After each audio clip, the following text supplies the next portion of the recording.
Hi everyone. So today I'm just going to go away from the 11-11 game and talk a bit on the 7v7 game. Okay?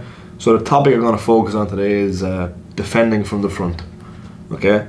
I'll go through two little, maybe two or three, probably two little patterns of pressure or pressing patterns that I like to do.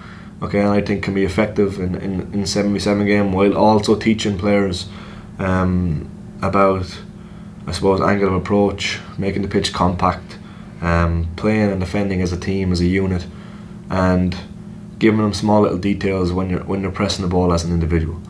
Okay, the formation I'm gonna talk on is 2-3-1. Well, 1-2-3-1 with the goalkeeper.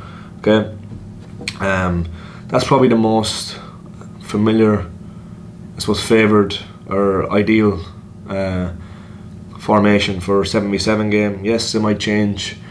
Some coaches might use a 3-1-2 or a 3-2-1, or might change it in game depending on the situation of the game or depending on who you're playing against and so on. But what I'm going to focus on, 2-3-1. We play it here mainly. Most teams play it here at Celtic.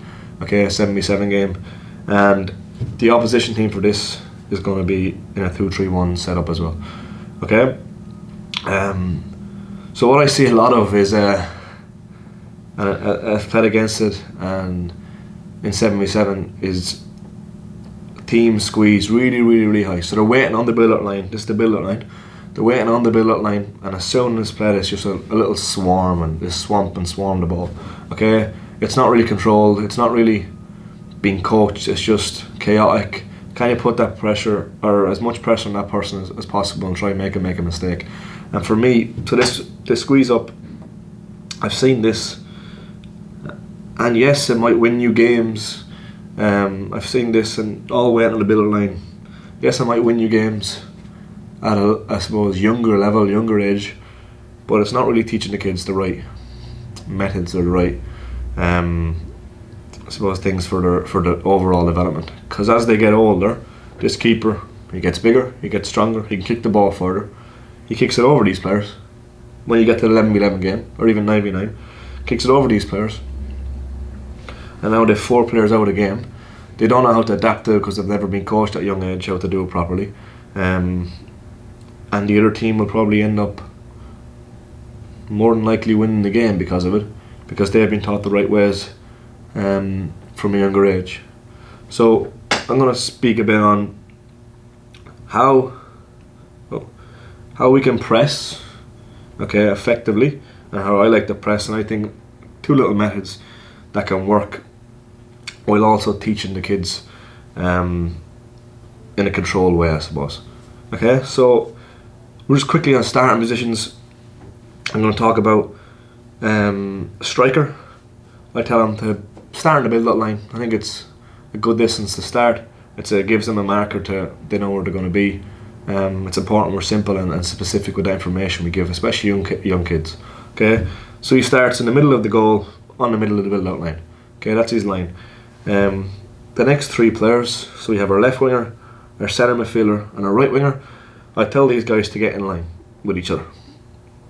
Okay, ideally, or not normally, the other 2 wingers will be in probably these positions here, halfway between the edge of the box and halfway between the 18-yard box.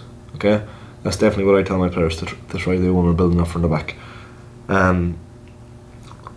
Wingers, it's important we're not defending like this, because we're always trying to protect the goal, okay, and try to protect the central areas especially. Okay, so if they can be in positions inside where they can stop passes going through, okay, either straight to their striker, okay, or through balls, or if it goes in here, we don't leave it, we're close enough, we can maybe double up in the middle, okay, but we can always get to the wingers as that ball travels and apply pressure that way. Okay, 2 defenders, if the ball, I tell them to start in the same line. Okay, so if the keeper puts the ball in the middle of the goal like this, okay, they can start in the same line. As the ball travels, well, then this might happen. He might mark, okay, he might go in behind, or if you're brave, you might go look to go in front, maybe, okay, maybe depending on the situation. And the keeper, what we don't want, and I see a lot, is just stood in his line, okay, and he's kind of forgot about. We've got to keep encouraging them keeper to come out and play. like a sweeper. Okay, any balls over the top. It allows these defenders to a little higher. Okay, even if there's a bullet line and he plays here, okay, he can look to sweep in behind. Okay, so they can start in the same line. As the ball, whichever side it goes, then one picks up and one marks in behind. So that's starting positions. The first, I suppose, person to press the ball will be our striker. Okay, first person to press the ball will be our striker, and everyone else, all they do is we work on a few little movements where they slide across to what the side the ball is on. Okay, and they are all ready for it. So these players are ready for the next pass, or the pass after that. Okay. So what I see, what we don't want is the ball goes here and our striker just sprints straight at him. Okay, they can just go across to the other side, they can dribble in, and now quickly, because he's out of the game, okay, we have a 2v1 situation. Okay, 2v1 situation in this area, or if they come across it might be a 3v2 situation, but they definitely have a bit of space to play in, and they have an overload on the opposite side. Okay, so it's important that the striker, and I tell him, is to try stop the switch of play. So stop the centre back, if it goes here, stop the centre back switching to the other centre back. Okay, and what he does, as the ball goes here, if this person doesn't take a touch forward, waiting for this person to take a touch forward, as he starts dribbling. Okay, now when this person thinks he's ready, he looks to arc his run. Okay, and now while putting pressure on the ball, still looking to apply pressure on the ball, but arc his run to try get the opposition team space they're playing in a little smaller. Okay, now by the striker doing that, it allows the rest of his teammates to come across and limit space and make space smaller for the opposition. Okay, so he might come look for the ball. This happens now. Centre mid comes across, might get tight in here, but he doesn't want to get on this side because good players that might play in and they might bounce out, and then they have that same scenario we just showed. Okay, so opposite side of the ball. Okay, and he'll be playing off the opposite shoulder. Okay, so if it goes in here, yes, you can still get tight. Okay, but you're applying pressure. We still have enough covering players that we can deal with that. Okay, and hopefully his back will be to go and he can just force him going backwards. So he comes in here, gets tight on that side. This opposite winger will come across to provide to deny space in here. Okay, while also still being wary of this player here. Okay, so he's an open body shape like this, so we can see the player and see the ball at the same time. This player, what we don't want, so the left winger in this scenario, is going to get really tight, because that leaves room for the striker now to get the ball straight to his feet. Okay, and now they're higher up the pitch, and if the striker drops his shoulder or gets turned, he might get past his offender and he's 1v1 or one with the keeper. So you want to deny the ball going to the striker, especially from deep, as much as possible. Okay, so if he gets in this position here, now it's risky. If it goes here, we can look to intercept. It's interceptable, but we're trying to encourage that ball to go to this player. Okay, because there's less space in the touchline, and as that ball travels, what I tell the wingers is, if it's a slow pass, can you look to be aggressive and intercept it?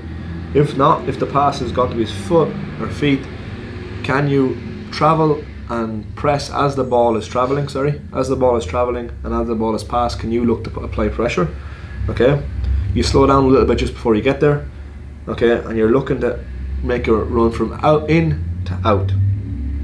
And can you get on his first touch? If you can get his head down, you might be able to win it. Okay, if not, well then we're looking to send him back inside or send him backwards. Send him sideways or send him backwards. Okay, what happens in that scenario then is really important. Okay, so when the striker has done really well, he's arced his run, he's forcing down one side. What we don't want to happen is this centre back might step in, plays there, and they're out the other side. Okay, if they can do that, they might be able to create a chance from it down the other side, or definitely causes a bit of trouble. So after that pass from here to here, this striker just drops in a little bit to try cut off. If it goes in here also, you might be able to double up. Okay, if centre mid, but also cuts off that switch to the opposite centre back. If it goes back here, again it's gone further away from our goal, and we can apply the same pressure again and squeeze up even further. Okay? So that's the first press. Can we look to arc a run, keep them down one side, invite them to play a risky pass in the middle where we can intercept because we're in good positions, or invite them to play wide to their winger because they have less space on the touchline. Okay, they can only go really one way if we send them that way. Okay, and then we've slid across and we're in good positions to win the next pass. Okay, if we're clever. So that's the first part of pressure. Sometimes the striker might be out of the game. Okay, so they've switched the ball well. They've switched the ball, or the striker hasn't pressed maybe as effective as we would have liked. Okay, so I'm going to quickly touch on maybe the scenario and what we can do to prevent them hurting us or prevent them causing any trouble. Okay, so say this has happened. They've gone here. The striker hasn't pressed properly, and now they've gone across the pitch and they've switched the ball. He's now out of the game. Okay, not ideal. He's out of the game. But I'm going to talk about how maybe we can slow down their attack. Okay, allow him to get back in the game, but also maybe we can win the ball back still. Okay, it's all about when we press, who presses, and our angle of approach when we're looking to press the ball. So if he starts, if he's space, what I'd encourage centre back to do is dribble with it and take that space to invite a bit of pressure. Okay. Now, if this person here, left winger, okay, ideally is the person going to press the ball for us. Okay, if he presses straight on, they might be able to play straight to their right mid, and now they're attacking our back line. Our centre backs are being dragged out into wide areas away from the goal, which we don't really want. Okay. So, what's really important, if this player, when he thinks is right, now goes to press this ball, okay, he's looking to send him away from the area he just left. So he's going to leave this area, he's left space, okay, so we don't want that ball to go to where he's just left. So what I'd ask him to do is take away that pass as you're pressing the ball. Can you get in the line of this pass?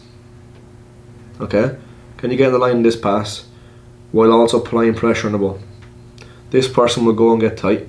He'll come across and provide the cover. The striker will have started coming back in and getting a good position. Okay, the striker, if he comes in here, we're looking to get tight. Okay, what's really important though, if it gets tight, that it doesn't get tight on this side of the ball, because he can play in here, and now they have a little 2v1 situation. So what we want to do is get tight on, I suppose, the left hand side of the pitch, the left hand side of the ball. Okay, and this player can provide the cover. But also, if it goes in here, if they look to play that pass in here and bounce it in here, we can intercept that. Okay, so he's took off this pass, he took away this pass. Now we're tight, and now what's gone from a dangerous situation, okay, to dribbling at us, to this dangerous situation where they might have a little 3v2 or a 4v3 here. Okay, it's gone by all him doing is arcing his run a little bit. Okay, cutting off one pass, him getting on this side of the defender. Okay, having good cover positions. Now we have bodies in good positions. Okay, to if it's in here, if it's played in here, to win the ball back. Okay, we've delayed their attack, and we're back in a good position to control the next pass. Okay, if they go back, then we set up again. Okay,